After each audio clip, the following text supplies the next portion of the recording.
ಅವ್ರು ಸೀರಿಯಲ್ ನೋಡ್ತಾರಾ ಡೈಲಿ? ನಿಮ್ಮನ್ನು ನೋಡ್ತಾರಾ? ಡೆಫಿನೆಟ್ಲಿ ಅವ್ರು ನನಗಿಂತ ಜಾಸ್ತಿ ಅಪ್ಡೇಟೆಡ್ ಆಗಿದ್ದಾರೆ ಸೀರಿಯಲಲ್ಲಿ ಏನೇನು ಆಗ್ತಿದೆ ಅಂತ. ಬಿಕಾಸ್ ನಮಗೆ ನಮ್ಮ ಟ್ರ್ಯಾಕ್ ಮಾತ್ರ ಗೊತ್ತಿರುತ್ತೆ. ಅಂಟಿಲ್ ನಾವು ಸೀರಿಯಲ್ನ ನೋಡಿದ್ರೆ ಮಾತ್ರ ನಮಗೆ ಗೊತ್ತಾಗುತ್ತೆ.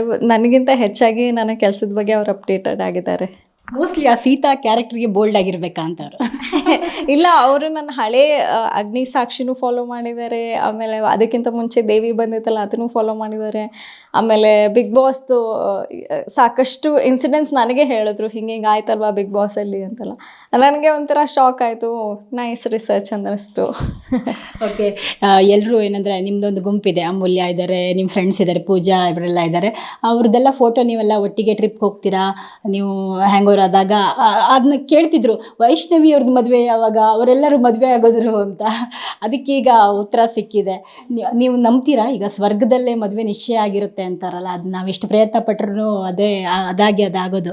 ಹಾಂ, ಡೆಫಿನೆಟ್ಲಿ. ನಾನು ಯಾವಾಗಲೂ ಹೇಳ್ತಿದ್ದೆ, ಮದುವೆ ಅನ್ನೋದು ಒಂದು ಡೆಸ್ಟಿನಿಲಿ ಬರ್ತಿರಬೇಕು. ಒಬ್ರೊಬ್ರು ಮೀಟ್ ಮಾಡಬೇಕು, ಅವರು ಲೈಫ್ ಜೊತೆ ಆಗಬೇಕು ಅಂದರೆ ಅದು ನಮ್ಮ ಹಣೆ ಬರದಲ್ಲಿ ಬರ್ತಿರಬೇಕು. ಆ್ಯಂಡ್ ನನ್ನ ಕೇಸಲ್ಲಿ ಅದು ಡೆಫಿನೆಟ್ಲಿ ಒಂದು ಡೆಸ್ಟಿನಿಯು ಒಂದು ದೊಡ್ಡ ಪ್ಲೇ ಅಂತಲೇ ಹೇಳ್ಬೋದು.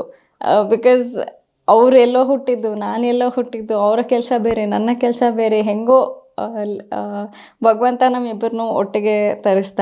It is a play of destiny ಅಂತಲೇ ನಾನು ಕರೆಯೋದು.